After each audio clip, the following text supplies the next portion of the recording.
ನಮಸ್ಕಾರ ವೀಕ್ಷಕರೇ, ನಾನು ಅಪ್ಪುರಾಜ್, ಕರ್ನಾಟಕ ಪಬ್ಲಿಕ್ ಟಿವಿ ಡಿಜಿಟಲ್ಗೆ ಸ್ವಾಗತ. ಇವತ್ತಿನ ದಿನ ಇಲ್ಲಿ ಜಿಲ್ಲಾಧಿಕಾರಿ ಕಚೇರಿ ಹತ್ರ ಇತ್ತೊಂದು ಕರ್ನಾಟಕ ಕಾರ್ಯನಿರತ ಪತ್ರಕರ್ತ ಧ್ವನಿ ಸಂಘಟನೆ ವತಿಯಿಂದ ಒಂದು ಜಿಲ್ಲಾಧಿಕಾರಿಗಳ ಮನವಿ ಕೊಡ್ತಾ ಇದ್ದಾರೆ. ಆ ಸಂಘಟನೆ ಅಧ್ಯಕ್ಷರು, ಸದಸ್ಯರು, ಕಾರ್ಯದರ್ಶಿಗಳು ಎಲ್ಲರೂ ನಮ್ಮ ಜೊತೆ ಇದ್ದಾರೆ. ಅವ್ರು ಏನ್ ಹೇಳ್ತಾರೆ ಅನ್ನೋದು ಅವ್ರ ಬಾಯಿಂದ ಕೇಳೋಣ ಬನ್ನಿ ಸರ್. ಸರ್, ಇವತ್ತೊಂದು ನಿಮ್ಮ ಸಂಘಟನೆ ವತಿಯಿಂದ ಒಂದು ಜಿಲ್ಲಾಧಿಕಾರಿಗಳ ಮನವಿ ಕೊಡ್ತಾ ಇದೆ ಸರ್. ಯಾಕೆ ಸರ್, ಏನಾಗಿದೆ ಸರ್? ಈಗ ನಮ್ಮ ಸಂಘಟನೆಯಿಂದ ಒಂದು ಜಿಲ್ಲಾಧಿಕಾರಿಗೆ ಮನವಿ ಕೊಡುವುದಕ್ಕೆ ಕಾರಣ ಏನಪ್ಪಾ ಅಂತಂದ್ರೆ, ಮೊನ್ನೆ ತಾರೀಕು ಶನಿವಾರ ಶಿಕ್ಷಕರ ಸಂಘದವರು ಒಂದು ಜಿಲ್ಲಾಧಿಕಾರಿಗಳಿಗೆ ನಕಲಿ ಪತ್ರಕರ್ತರು ಅಂತ ಒಂದು ಆರೋಪ ಮಾಡಿ ಮನವಿ ಕೊಟ್ಟಿದ್ರು. ಆ ಪ್ರಯುಕ್ತವಾಗಿ ನಾವು ಇವತ್ತು ಮನವಿ ಕೊಡ್ತಾ ಇದ್ದೀವಿ. ಎಲ್ಲಾ ಪತ್ರಕರ್ತರು ನಕಲಿ ಅಲ್ಲ. ನಕಲಿ ಪತ್ರಕರ್ತರು ಯಾರಿದಾರ ಅವ್ರನ್ನ ನೀವು ಗುರುತಿಸಿ ಅವ್ರ ಮೇಲೆ ಕಂಪ್ಲೇಂಟ್ ಮಾಡ್ಲಿಕ್ಕೆ ನಮ್ದು ಯಾವ್ದು ಅಭ್ಯಂತರವಿಲ್ಲ. ಅದಕ್ಕಾಗಿ ನಾವು ಅದನ್ನ ಇವತ್ತು ಮನವಿ ಜಿಲ್ಲಾಧಿಕಾರಿಗಳಿಗೆ ಕೊಟ್ಟು ಅದನ್ನ ಸರಿಪಡಿಸಲು ಒಂದು ವ್ಯವಸ್ಥೆ ಮಾಡ್ತಾ ಇದ್ದೀವಿ. ಸರ್, ಇದು ಯಾಕೆ ಬಹಳ ಒಂದು ದೊಡ್ಡ ಆರೋಪ ಮಾಡಿದ್ದಾರೆ. ಯಾಕಂದ್ರೆ ಯೂಟ್ಯೂಬ್ ಪತ್ರಕರ್ತರು, ದಿನಪತ್ರಿಕೆ ಪತ್ರಕರ್ತರು ಎಲ್ಲರೂ ಒಂದು ಮರ್ಯಾದೆ ಕಳೆದಿದ್ದಾರೆ ಈ ಶಿಕ್ಷಕರ ಸಂಘದವರು ಸರ್. ಯಾಕಂದ್ರೆ ನಿಮ್ಮ ಸಂಘಟನೆ ವತಿಯಿಂದ ಏನು ಕ್ರಮ ಕೈಗೊಳ್ಳಕ್ಕೆ ಇಷ್ಟಪಡ್ತೀರ ಅವ್ರ ಮ್ಯಾಗ? ನಮ್ಮ ಸಂಘಟನೆ ವತಿಯಿಂದ ಜಿಲ್ಲಾಧಿಕಾರಿಗಳಿಗೆ ಮನವಿ ಕೊಟ್ಟು, ಯಾರು ನಕಲಿ ಪತ್ರಕರ್ತರು ಅಂತೇಳಿ ಶಿಕ್ಷಕ ಸಂಘದ ಅಧ್ಯಕ್ಷರು ಅರ್ಜುನ್ ಲಮಾಣಿ ಅವರು ಹೇಳಿದಾರಲ್ಲ, ಅವರು ಪತ್ರಕರ್ತರಿಗೆ ಸಾರ್ವಜನಿಕವಾಗಿ ಕ್ಷಮೆ ಕೇಳಬೇಕು ಅನ್ನೋದೇ ನಮ್ಮ ಉದ್ದೇಶ. ಅದನ್ನು ಆಗ್ಬೇಕು, ಸಾರ್ವಜನಿಕವಾಗಿ ಬಂದು ಕ್ಷಮೆ ಕೇಳಬೇಕು. ಒಂದ್ ವೇಳೆ ಮುಂದಿನ ದಿನಮಾನಗಳಲ್ಲಿ ಅರ್ಜುನ್ ಲಮಾಣಿ ಅವರು ಕ್ಷಮೆ ಕೇಳಿಕಂದ್ರೆ ನಿಮ್ ಹೋರಾಟ ಯಾವ ರೀತಿ? FIR ಮಾಡ್ತೀವಿ ಅವ್ರ ಮೇಲೆ FIR ಮಾಡಿ ಅವ್ರ ಮೇಲೆ ಕಾನೂನುಬದ್ಧ ಕ್ರಮ ಕೈಗೊಳ್ಳಕ್ಕೆ ನಾವು ಮುಂದಿನ ಕ್ರಮ ಕೈಗೊಳ್ತೀವಿ. ಸರ್, ತಮ್ಮ ಹೆಸರು? ವಿನಾಯಕ್ ಸೌಂಡ್ರು ಅಂತ, ಕರ್ನಾಟಕ ಕಾರ್ಯನಿರತ ಪತ್ರಕರ್ತರ ಧ್ವನಿ ಸಂಘದ ಜಿಲ್ಲಾಧ್ಯಕ್ಷ. ವೀಕ್ಷಕರು, ಇಲ್ಲಿವರೆಗೆ ಅಧ್ಯಕ್ಷರು ಹೇಳಿದ್ರೆ ಯಾಕಂದ್ರೆ ನಕಲಿ ಪತ್ರಕರ್ತರು, ಯೂಟ್ಯೂಬ್ ಪತ್ರಕರ್ತ ಅಂತ ಶಿಕ್ಷಕರ ಸಂಘದ ಅಧ್ಯಕ್ಷ ಅಂತ ಲಮಾಣಿ ಅವರು ಹೇಳಿದ್ದಾರೆ. ಅವರು ನಮಗ್ ಬಂದು ಯಾಕಂದ್ರೆ ಒಂದು ಸಾರಿ ಕೇಳಿಕಂದ್ರೆ, ಕ್ಷಮಾಪಣೆ ಕೇಳಿಕಂದ್ರೆ ಮುಂದಿನ ದಿನಮಾನಗಳಲ್ಲಿ ಉಗ್ರವಾಗಿ ಹೋರಾಟ ಮಾಡ್ಬೇಕಂತ ವಿಚಾರ ಮಾಡಿದೆ ಅಂತ ಹೇಳಿದ್ರೆ.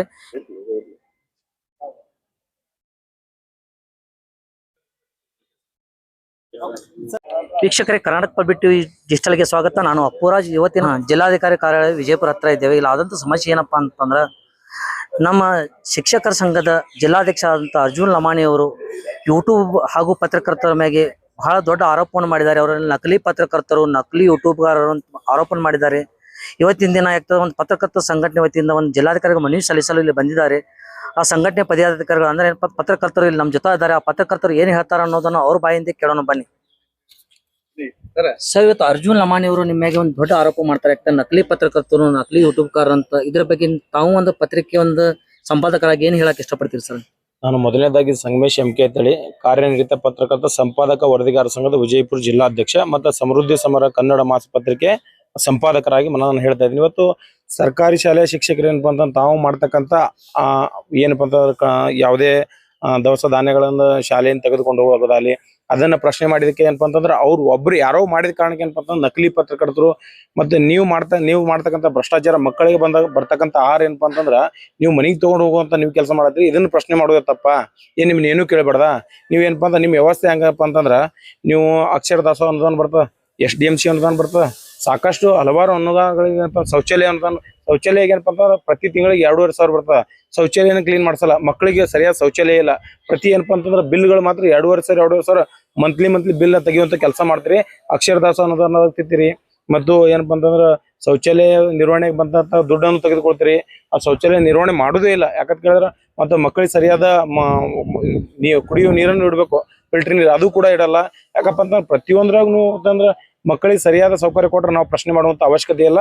ಇವತ್ತು ನೀವು ಭ್ರಷ್ಟರಾಗಿರೋ ಅನ್ನೋ ಕಾರಣಕ್ಕೆ ಏನಪ್ಪಾ ಅಂತಂದ್ರೆ ನಾವು ಇವತ್ತು ನಿಮ್ಮನ್ನ ಪ್ರಶ್ನೆ ಮಾಡ್ಲಿಕ್ಕೆ ಹೋದ್ರೆ ಏನಪ್ಪಾ ಅಂತಂದ್ರೆ ನೀವು ನಕಲಿ ಪತ್ರಕರ್ತರು, ನಕಲಿ ಹೋರಾಟಗಾರ ಅಂತ ಈ ರೀತಿ ಆರೋಪ ಮಾಡ್ತಾ ಇದ್ರ. ಇವ್ ನಕಲಿ ಪತ್ರಕರ್ತರು ಯಾರು, ನಕಲಿ ಹೋರಾಟಗಾರ ಯಾರಂತ ನೀವು ಸರಿಯಾದ ನೀವು ಏನಪ್ಪಾ ಅಂತಂದ್ರೆ ನಾವು ನಿಮ್ಮ ಮೇಲೆ ಆರೋಪ ಮಾಡ್ಬೋದು. ಯಾಕಂತ ಕೇಳಿದ್ರೆ ನೀವು ಮಾಡುವಂತ ಕೆಲಸನೇ ಅದೇ. ನಮ್ಮ ತೆರಿಗೆ ಹಣದಿಂದ ಸಂಬಳ ತೆಗೆದುಕೊಂಡು ನಮ್ಮ ಮೇಲೆ ಇರ್ತಕ್ಕಂಥ ಪ್ರಶ್ನೆ ಮಾಡಿದವ್ರ ಮೇಲೆ ಏನಪ್ಪಾ ಅಂತಂದ್ರ ಕೇಸ್ ಹಾಕುವಂತ ಕೆಲಸ ಮಾಡತ್ತಾರೆ. ಇದು ಸರಿಯಲ್ಲ. ಈ ವಿಚಾರಕ್ಕೇನು ಸರಿಯಲ್ಲ.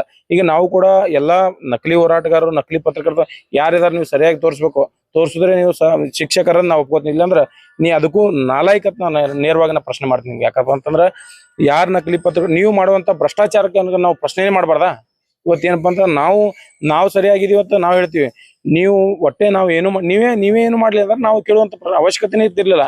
ನೀವು ತಪ್ಪೇ ಮಾಡಿರ್ಲಿಲ್ಲ ಅಂದ್ರ ಕೋರ್ಟ್ ಬೇಡ, ಪೊಲೀಸ್ ಸ್ಟೇಷನ್ ಬೇಡ, ಯಾವ್ದು ಬೇಡ, ಎಲ್ಲ ನೀವೇ ಮಾಡ್ಬಿಡ್ರಲ್ಲ. ನಾವು ಇರುವಂತ ಪತ್ರಕರ್ತರು ಇರುವಂತ ಅವಶ್ಯಕತೆ ಏನು? ಈಗ ನಾವು ಸರಿಯಾಗಿ ಪ್ರಶ್ನೆ ಮಾಡಿದಕ್ಕೆ ನಕಲಿ ಪತ್ರಕರ್ತರು, ನಾವು ನಕಲಿ ಪತ್ರಕರ್ತರು ಅನ್ನೋದಕ್ಕೆ ಏನಪ್ಪಾ ಅಂತ ನೀವು ನಿಜವಾದ ಪ್ರತಿಗಳನ್ನ ತಂದ್ಕೊಟ್ಟು ಡಿ ಸಿ ಅವ್ರಿಗೆ ಒಪ್ಪಿಸ್ಬೇಕು. ಇಲ್ಲಪ್ಪ ಅಂತ ನೀವು ಏನ್ ಭ್ರಷ್ಟಾಚಾರ ಮಾಡಿ ಅದನ್ನ ನಾವೇನ್ ತಂದು ಒಪ್ಪಿಸ್ತೀವಿ, ಅದು ಏನ್ ಕ್ರಮ ಆಗುತ್ತೋ ಡಿ ಸಿ ಅವರು ಅವ್ರ ಮೇಲೆ ಅದ್ರ ಕ್ರಮ ಮಾಡ್ಲಿ. ಇಲ್ಲ ನಾವು ನಿಜವಾದ ಪತ್ರಕರ್ತರ ನಾವು ಪ್ರೂವ್ ಮಾಡ್ತೀವಿ, ನೀವು ಭ್ರಷ್ಟಾಚಾರ ಮಾಡಿಲ್ಲ, ನಾವು ಇದು ಸತ್ಯ ಹರಿಚಂದ್ರ ನೀವು ಪ್ರೂವ್ ಮಾಡ್ರಿ.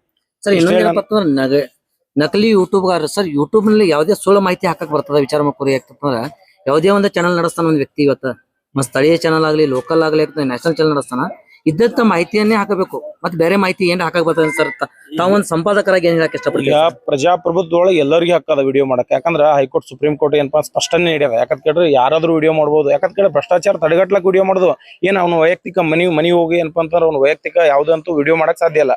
ಈಗ ಅದನ್ನ RTI ಕಾರ್ಯಕರ್ತರು ದುರ್ಬಳಕೆ, ಅದು RTI ಕಾರ್ಯಕರ್ತರು ನಿಮ್ಗೇನು ಏನ್ ದುಡ್ಡು ನೀವು ಯಾಕೆ ಕೊಟ್ರಿ? ದುಡ್ಡು ಕೇಳ್ತಾರೆ, ನೀವು ಕೊಡುವಂತ ಅವಶ್ಯಕತೆ ಯಾಕಿತ್ತು? ನಿಮ್ಗೇನ್ ದುಡ್ಡು ಕೇಳಿದ್ರಾ? ನೀವು ಕೊಡುವಂತ ಅವಶ್ಯಕತೆ ಏನು? ಎದ್ರ ಸಲುವಾಗಿ ದುಡ್ಡು ಕೊಟ್ರಿ? ನೀವೇನು ಹೆಸಿಗೆ ತಿನ್ನು ಕೆಲಸ ಮಾಡಿರ್ತಾರೆ, ಅವ್ರು ದುಡ್ಡು ಕೊಟ್ರಿ, ಅದೇ ವಿಚಾರಕ್ಕೆ ಏನಪ್ಪಾ ಅಂತ ದುಡ್ಡು ಕೇಳ್ತಾರ. ನೀವೇ ಏನು ಮಾಡ್ಲಿಲ್ಲ ಅವ್ರು ಯಾಕೆ ದುಡ್ಡು ಕೇಳ್ತಾರ? ಈಗ ನಕಲಿ RTI ಕಾರ್ಯಕರ್ತರು, ಯಾರ್ ನಕಲಿ RTI ಕಾರ್ಯಕರ್ತರು, ಯಾರ್ ನಕಲಿ ಪತ್ರಕರ್ತರು, ಯಾರ್ ನಕಲಿ ಯೂಟ್ಯೂಬರ್ ಅಂತ ನೀವು ಸ್ಪಷ್ಟನೆ ಕೊಡ್ಬೇಕು. ಒಂದು ಇಲ್ಲಾಂದ್ರೆ ನಾವು ನಿಮ್ಗೆ ನೇರವಾಗಿ ಡಿ ಸಿ ಅವ್ರ ಮೂಲಕ ಏನಪ್ಪಾ ಅಂತ ನಾವು ಹೇಳಕ್ ಇಷ್ಟಪಡ್ತೀವಿ, ನೀವು ಮಾಡ್ತಕ್ಕಂಥ ಭ್ರಷ್ಟಾಚಾರ ಇದನ್ನ ಮೊದಲು ಬಂದ್ ಮಾಡ್ರಿ. ಆಮೇಲೆ ಏನಪ್ಪಾ ನಕಲಿ ಪತ್ರಕರ್ತರು, ನಕಲಿ ಹೋರಾಟಗಾರರು ಆರೋಪ ಮಾಡ್ರಿ. ಯಾರು ಅದನ್ನ ನೀವು ತೋರಿಸ್ಕೊಡ್ಬೇಕು. ಇಲ್ಲಪ್ಪ ಅಂತ ನೀವು ದಿನನಿತ್ಯ ಏನಪ್ಪಾ ಅಂತಂದ್ರ ನಾವು ಕೂಡ ಪತ್ರಕರ್ತ ಏನಪ್ಪಾ ನಿಮ್ಮ BO DD5 ಆಫೀಸ್ ಮುಂದೆ ಬಂದಕ್ಕೆ ನಾವು ಪತ್ರಕರ್ತರೇ ಹೋರಾಟ ಮಾಡುವಂತ ಪರಿಸ್ಥಿತಿ, ಪತ್ರಕರ್ತರು ಮತ್ತು ಸಂಘಟನೆಯವರು ಕೂಡ ಏನಪ್ಪಾ ಅಂತ ನೀವು ಹೋರಾಟ ಮಾಡ್ತೀವಿ ಅಂತ ನಾನು ನೇರ ಹೇಳಕ್ ಇಷ್ಟಪಡ್ತೀನಿ. ಸರ್ ಒಂದ್ ವೇಳೆ ಅರ್ಜುನ್ ಲಮಾಣಿ ಅವರು ಬಂದು ನಿಮ್ ಪತ್ರಕರ್ತ ಸಂಘಕ್ಕೆ ಅಥವಾ ನಿಮಗ್ ಬಂದ ವೈಯಕ್ತಿಕವಾಗಿ ಕ್ಷಮೆ ಕೇಳಿಕಂದ್ರೆ ಮುಂದಿನ ಹೋರಾಟ ಯಾವ ರೀತಿ ಇರ್ತದೆ? ಮುಂದಿನ ಅದೇ ಹೇಳ್ತೇನಲ್ಲ, ಇವತ್ತು ಸಂಘಟನೆ ವಿತ್ ಏನಪ್ಪಾ ಅಂತ ಪತ್ರಕರ್ತರು, ನಿಜವಾದ ಪತ್ರಕರ್ತರು ಮತ್ತು ಪತ್ರಕರ್ತರ ಅಂದ್ರೆ ಅದೇ ಆ ರೀತಿ ಎಲ್ಲ ನಿಜವಾದ ಪತ್ರಕರ್ತ ಏನಪ್ಪಾ ಅಂತ ನಾವು DDP ಆಫೀಸ್ ಮುಂದೆ ಏನಪ್ಪಾ ಅಂತ ಉಗ್ರವಾದ ಹೋರಾಟ ಹಾಕೊಳ್ಳೋದು ನೇರವಾಗಿ ಹೇಳ್ತೇನೆ ನಾನು. ತಮ್ಮ ಹೆಸರು? ನನ್ನ ಹೆಸರು ಸಂಗಮೇಶ್ ಅಂತ ಹೇಳ್ರಿ. ವೀಕ್ಷಕರೇ, ಇಲ್ಲಿವರೆಗೆ ಒಂದು ಕರ್ನಾಟಕ ಪತ್ರಕರ್ತ ಧ್ವನಿ ಸಂಘಟನೆಯ ಒಂದು ಸದಸ್ಯರಾದಂತ ಸಂಗಮೇಶ್ ಕಾರ್ಯನಿರತ ಪತ್ರಕರ್ತ ಸಂಪಾದಕ ವರದಿಗಾರ ಸಂಘದ ಸದಸ್ಯರಾದಂತ ಜಿಲ್ಲಾಧ್ಯಕ್ಷರಾದಂತ ಸಂಗಮೇಶ್ ಅವರು ತಮ್ಮ ಹೇಳಿಕೆಯನ್ನು ಕೊಟ್ಟರು. ಒಂದೇ ಇವತ್ತು ಅರ್ಜುನ್ ಲಮಾಣಿ ಅವರು ಬಂದು ಕ್ಷಮೆ ಕೇಳಿಕ ಮುಂದಿನ ದಿನಮಾನಗಳಲ್ಲಿ ಉಗ್ರ ಹೋರಾಟ ಮಾಡ್ಕೊಳ್ಳಲಾಗುವಂತ ಕ್ಷಣ ಸುದ್ದಿಗಳಿಗಾಗಿ ಕರ್ನಾಟಕ ಪಬ್ಲಿಕ್ ಡಿಜಿಟಲ್ ನೋಡ್ತಾರೆ. ನಾನು ಅಪ್ಪುರಾಜ್. ಮೊನ್ನೆ ದಿನಾಂಕ 1/8/2026 ಶನಿವಾರ ದಿವಸ ಏನು ಪ್ರಾಥಮಿಕ ಶಾಲಾ ಶಿಕ್ಷಕರ ಸಂಘದವರೆಲ್ಲರೂ ಸೇರ್ಬಿಟ್ಟು ನಕಲಿ ಪತ್ರಕರ್ತರ ನಮ್ಗ ಹರಾಸ್ಮೆಂಟ್ ಮಾಡಕತ್ತಾರ, ಮಾನಸಿಕ ಹಿಂಸೆ ಮಾಡಕತ್ತಾರ, ಚಿತ್ರ ಹಿಂಸೆ ಮಾಡತ್ತಾರ ಅಂತೇಳಿ ಬಂದು ಮಾನ್ಯ ಜಿಲ್ಲಾ ಪೊಲೀಸ್ ವರಿಷ್ಠಾಧಿಕಾರಿಗಳು ಮತ್ತು ಜಿಲ್ಲಾಧಿಕಾರಿಗಳಿಗೆ ಮನವಿ ಕೊಟ್ಟಿದ್ದು ನಾವು ಸ್ವಾಗತ ಮಾಡ್ತೀವಿ. ಏನ್ ತೊಂದರೆ ಇಲ್ಲ. ನಿಮ್ಗೆ ಏನೇ ತೊಂದರೆ ಆದ್ರೂ ಕೂಡ ಕಾನೂನುಬದ್ಧವಾಗಿ ನೀವು ಜಿಲ್ಲಾಧಿಕಾರಿಗಳಿಗೂ ಕೊಡ್ಬೋದು, SP ಅವ್ರಿಗೂ ಕೊಡ್ಬೋದು. ಅದಕ್ಕೆ ಪ್ರತ್ಯುತ್ತರವಾಗಿ ಮಾನ್ಯ ಪೊಲೀಸ್ ಜಿಲ್ಲಾ ವರಿಷ್ಠಾಧಿಕಾರಿಗಳು ಒಂದು ಮಾತನ್ನ ಹೇಳ್ತಾರ. ಏನಪ್ಪಾ ಅಂದ್ರ ಇವತ್ತಿನ ದಿವಸ ನಿಮ್ಮ ಮೇಲೆ ಯಾರೇ ಸುಮ್ಮನೆ ಆರೋಪಗಳು ಮಾಡಿದಾಗ ಅಥವಾ ವಿಡಿಯೋ ಫೋಟೋಗಳನ್ನ ಮಾಡಿದಾಗ ನೇರವಾಗಿ ಕಂಪ್ಲೇಂಟ್ ಕೊಡುವಂತ ಧೈರ್ಯ ಮಾಡ್ರಿ, ಮೊದಲು ಕಂಪ್ಲೇಂಟ್ ಕೊಡ್ತಕ್ಕಂಥ ಕೆಲಸ ಮಾಡ್ರಿ ಅಂತ ಹೇಳ್ತಾರ. ಆ ಕೆಲಸ ನೀವು ಮಾಡ್ರಿ. ಮೊದಲು ನೀವು ಸಾಕ್ಷ್ಯಗಳಿದ್ರ ಮೊದಲು ಕಂಪ್ಲೇಂಟ್ ಕೊಡ್ರಿ. ಕಂಪ್ಲೇಂಟ್ ಕೊಟ್ಟಾಗ ನೀವು ಸಾಕ್ಷ್ಯಗಳಂತ ಗೊತ್ತಾಗ್ತದ. ನೀವು ತಪ್ಪೇ ಮಾಡದೇ ಇದ್ದಾಗ ಮತ್ ನೀವ್ ಯಾಕೆ ಅನ್ಸುತ್ತೀರಿ ಕಂಪ್ಲೇಂಟ್ ಕೊಡಕ?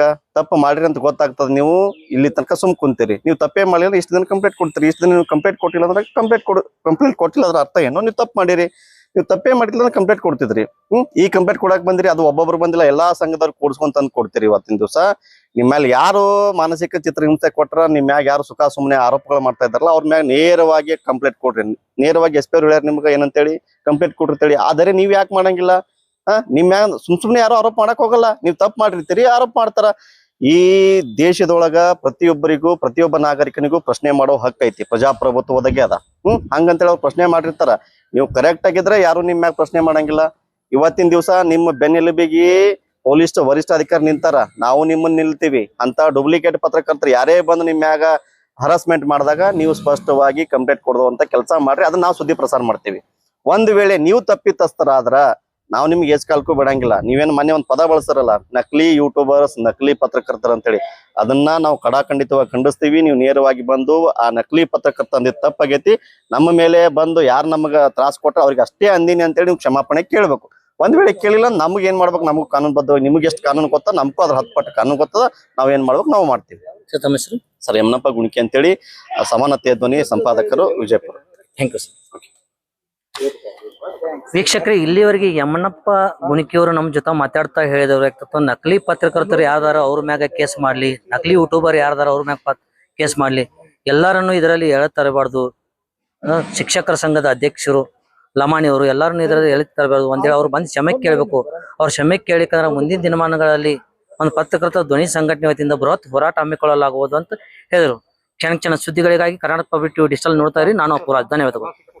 ಸರ್, ಈಗಾಗಲೇ ಶಿಕ್ಷಕರ ಸಂಘದ ಅಧ್ಯಕ್ಷರಾದಂತ ಅರ್ಜುನ್ ಲಮಾಣಿ ಅವರು ನಕಲಿ ಪತ್ರಕರ್ತರು ಹಾಗೂ ನಕಲಿ ಸಂಘಟನೆ ಅಂತ ಒಂದು ದೊಡ್ಡ ಆಪಾದನೆ ಮಾಡಿದ್ದಾರೆ ಸರ್. ಈಗಾಗಲೇ ಜಿಲ್ಲಾಧಿಕಾರಿ ಮುಖಾಂತರ ಸರ್ಕಾರಕ್ಕೆ ಮನವಿ ಸಲ್ಲಿಸಿದ ತಾವು ಒಂದು ಸಂಘಟನೆ ಸದಸ್ಯರಾಗಿ ಸಂಘಟನೆ ಅಧ್ಯಕ್ಷರಾಗಿ ಈಗಾಗಲೇ ದಲಿತ ಪರ ಸಂಘಟನೆಗಳು ನಡೆಸೋದನ್ನು 15-20 ವರ್ಷದಿಂದ ಮಾಡ್ತಾ ಇದ್ದಾರೆ ಸರ್. ಅವ್ರಿಗೆ ಏನ್ ಹೇಳಕ್ ಇಷ್ಟಪಡ್ತೀರಿ ಸರ್ ಅರ್ಜುನ್ ಲಮಾಣಿ ಅವರಿಗೆ? ಮೊದಲನೇದಾಗಿ ಪ್ರಾಥಮಿಕ ಶಾಲಾ ಶಿಕ್ಷಕರ ಸಂಘ ಮತ್ತು ರಾಜ್ಯ ಸರ್ಕಾರಿ ನೌಕರ ಸಂಘದಲ್ಲಿ ಇರ್ತಕ್ಕಂಥ ಎಷ್ಟು ಟೀಚರ್ ಇದಾರಲ್ಲ, ಇವತ್ತು ಶಿಕ್ಷಕರಂತ ಓಡಾಡ್ಕೊಂಡು ಇದಾರಲ್ಲ, ಅವರೇ ಮೊದಲು ನಕಲಿ. ಅವ್ರ ಪರವಾಗಿ ಬೇರೆ ಶಿಕ್ಷಕರನ್ನ ಅಲ್ಲಿ 10,000 15,000 ಪೇಮೆಂಟ್ ಕೊಟ್ಟು ಇವ್ರು ತಿರ್ಗಾಡುವಂಥವ್ರು. ಇವರು ಬೇರೆ ಸಂಘಟನೆಗಳ ಬಗ್ಗೆ ಮಾತಾಡಕ್ಕೆ ಇವ್ರ ನೈತಿಕತೆನೇ ಇಲ್ಲ. ಇವತ್ತು ಅರ್ಜುನ್ ಲಮಾಣಿ ಎಷ್ಟು ದಿನ ಶಾಲೆಗೆ ಹೋಗ್ತಾನ, ಶಿರ್ಷಾಡ್ ಎಷ್ಟು ದಿನ ಶಾಲೆಗೆ ಹೋಗ್ತಾನ, ಉಳಿದವ್ರು ಎಷ್ಟು ದಿನ ಶಾಲೆಗೆ ಹೋಗ್ತಾರ ನಾವು ನೋಡಿವಿ. 28 ಲಕ್ಷ ರೂಪಾಯಿ ಒಬ್ಬ ಶಿಕ್ಷಕ ಕಾರ್ ತಗೊಂಡ್ ಓಡಾಡ್ತಾನಂದ್ರೆ ನಾವು ಎಷ್ಟ್ರ ಮಟ್ಟಿಗೆ ನಿಯತ್ತಾಗಿದಾರ, ಅವ್ರು ಎಷ್ಟ್ರ ಮಟ್ಟಿಗೆ ಇದ್ರೆ 1 ಲಕ್ಷ ರೂಪಾಯಿ ಸಂಬಳ ಇರ್ಬೇಕು ಅವ್ರಿಗೆ. 28 ಲಕ್ಷ ರೂಪಾಯಿ ಗಾಡಿ ತಗೋತಾರ. 1 ಲೀಟರ್ಗೆ ಭಾಳ ಅಂದ್ರೆ 8 ಕಿಲೋಮೀಟರ್ ಕೊಡ್ತೈತಿ. 100 ರೂಪಾಯಿ 1 ಲೀಟರ್ಗೆ ಅಂದ್ರೆ ಎಲ್ಲಿಂದ ಮನೆಗೆ ಬಂದ್ರೆ ಡೈಲಿ ಮಿನಿಮಮ್ 300-400 ರೂಪಾಯಿ ಒಂದು ಡೀಸೆಲ್ ಬೇಕು ಗಾಡಿಗೆ. ಡ್ರೈವರ್ ಇಟ್ಕೊಂಡು ಓಡಾಡ್ತಾರಂದ್ರೆ ಇವ್ರ ಸಂಘಟನೆಗಳ ಬಗ್ಗೆ ಮಾತಾಡಕ್ ನೈತಿಕತೆ ಎಲ್ಲೈತಿ ಇವ್ರಿಗೆ? ಈ ಕುರಿತು ನಾವು ಲೋಕಾಯುಕ್ತರಿಗೆ ದೂರನ್ನು ಸಲ್ಲಿಸ್ತೀವಿ. ಇವ್ರು ಎಷ್ಟು ಜನ ರಾಜ್ಯ ಸರ್ಕಾರ ನೌಕರರು ಇದಾರ, ಆಮೇಲೆ ಎಷ್ಟು ಜನ ಇವ್ರ ಶಾಲಾ ಶಿಕ್ಷಕರ ಸಂಘದಲ್ಲಿ ಇದಾರ, ಇವರೆಲ್ಲರ ಆಸ್ತಿ ಎಷ್ಟೈತಿ, ಇವ್ರು ಫೋನ್ ಪೇ ಎಷ್ಟಾಯ್ತು, ಇವ್ರ ಟ್ರಾನ್ಸಾಕ್ಷನ್ ಎಷ್ಟಾಯ್ತು, ಅದೆಲ್ಲವನ್ನು ಕೂಡ ಲೋಕಾಯುಕ್ತರಿಗೆ ನಾವು ತನಿಖೆ ಮಾಡೋದಕ್ಕೆ ಅರ್ಜಿಯನ್ನ ಕೊಡ್ತಾ ಇದ್ದೀವಿ. ಹಾಗೆ ಇವ್ರೇನ್ ಇವತ್ತು ಸಂಘಟನೆಗಳು ಕಾಡ್ತಾರ, ಬಂದು ಸಂಘಟನೆಗಳು ನಮ್ಮ ಬಗ್ಗೆ ಅಪಪ್ರಚಾರ ಮಾಡ್ತಾರಂತ ಇವ್ರ ಸಂಘಟನೆ ಕಟ್ಕೊಂಡು ಇವ್ರ ಏನ್ ಮಾಡ್ತಾರ್ರಿ? ರಾಜ್ಯ ಸರ್ಕಾರವನ್ನ ಬ್ಲಾಕ್ ಮೇಲ್ ಮಾಡ್ತಾರ, ದೊಡ್ಡ ದೊಡ್ಡ ಅಧಿಕಾರಿಗಳನ್ನ ಬ್ಲಾಕ್ ಮೇಲ್ ಮಾಡ್ತಾರ. ವರ್ಗಾವಣೆ ದಂಧೆ ಅಂದ್ರೆ ಅದೊಂದು ನಕಲಿ ದಂಧೆ. ಇವತ್ತು ಯಾರಿಗಾರ ಬೇರೆ ಕಡೆ ಟ್ರಾನ್ಸ್ಫರ್ ಬೇಕಾಗಿತ್ತಂದ್ರ ಅಂತವ್ರನ್ನ ತಗೊಂಡು ಸಸ್ಪೆಂಡ್ ಮಾಡಿಸಿ ಬೇರೆ ಕಡೆ ಟ್ರಾನ್ಸ್ಫರ್ ಮಾಡಿಸುವಂತ ದಂಧೆನೇ ಇಡೀ ಐತಿ. 163 ಶಾಲೆ ನಕಲಿ ಶಾಲೆಗಳಿಗೆ ದಾಖಲಾತಿ ಕೊಟ್ಟು ಇಲ್ಲದೆ ಇದ್ರು ಕೂಡ ಪರ್ಮಿಷನ್ ಕೊಟ್ಟಿರ್ತಕ್ಕಂಥ ಶಿಕ್ಷಣ ಇಲಾಖೆ ಸಂಘಟನೆಗಳ ಬಗ್ಗೆ, ಪತ್ರಕರ್ತರ ಬಗ್ಗೆ ಮಾತಾಡಕ್ಕೆ ಇವ್ರ ನೈತಿಕತೆ ಇಲ್ಲದರಿ. ಹಿಂಗಾಗಿ ಅರ್ಜುನ್ ಲಮಾಣಿ ಮತ್ತೆ ಇವತ್ತೇನು ಶಾಲಾ ಶಿಕ್ಷಕರ ಸಂಘ ಇವರೆಲ್ಲ ಇದಾರಲ್ಲ, ನೌಕರಿ ಮಾಡಕ್ ಬಂದಿರಿ, ನೌಕರಿ ಮಾಡ್ರಿ. ನಿಮ್ ಇಡೀ ಕುಟುಂಬನ ಸಾಕೋದೆ ನಮ್ಮಂತವ್ರು. ನೀವು ಸತ್ ಮೇಲೂ ಸಾಕ್ತಿವಿ, ನೀವು ಇದಾಗ್ನು ಸಾಕ್ತಿವಿ. ಇಡೀ ಕುಟುಂಬದ ವೈದ್ಯಕೀಯ ವೆಚ್ಚ ನಾವು ಭರಿಸ್ಬೇಕು, ನೀವು ಹಾಳಾದ್ರೂ ಅದನ್ನ ನಾವೇ ಭರಿಸ್ಬೇಕು. ಇಂಥ ವಿಚಾರ ಇದ್ದಾಗ ನೀವು ಸರ್ಕಾರದ ನೌಕರಿ ಮಾಡತ್ತೀರಿ ಅಂದ್ರೆ ನಿಮ್ ಶಾಲೆ ಒಳಗೆ ಎಷ್ಟು ಜನ ಮಕ್ಕಳಿದಾರ್ರಿ? ನಿಮ್ ಮಕ್ಕಳು USA ಕಳಿಸ್ದೆ, ಅಮೆರಿಕ ಕಳಿಸ್ದೆ, ನಿಮ್ಮಲ್ಲಿ ಎಲ್ಲಿಂದ ದುಡ್ಡು ಬರ್ತಾವ್ರಿ? ಸರ್ಕಾರಿ ಶಾಲೆ ಬಿಟ್ಟು ನೀವು ಪ್ರೈವೇಟ್ ಶಾಲೆಗೆ ಹಾಕ್ತಿರಿ. 5 ಲಕ್ಷ 3 ಲಕ್ಷ ಇದೈತಲ್ಲ ಡೊನೇಷನ್. ನಿಮ್ಗೆ ಎಲ್ಲಿಂದ ಬರ್ತದ್ರ ಅಷ್ಟು ದುಡ್ಡು? ನಾವು ಬಡ ಶಾಲಾ ಶಿಕ್ಷಕರು ಅಂತ ಹೇಳ್ತೀರಿ, ನೀವ್ ಎಲ್ಲಿಂದ ಬಡತನದಾಗಿದ್ದೀರಿ? ನಿಮ್ ಶಾಲೆ ಮಕ್ಕಳ ಬಗ್ಗೆ ನೀವು ವಿಚಾರ ಮಾಡ್ರಿ.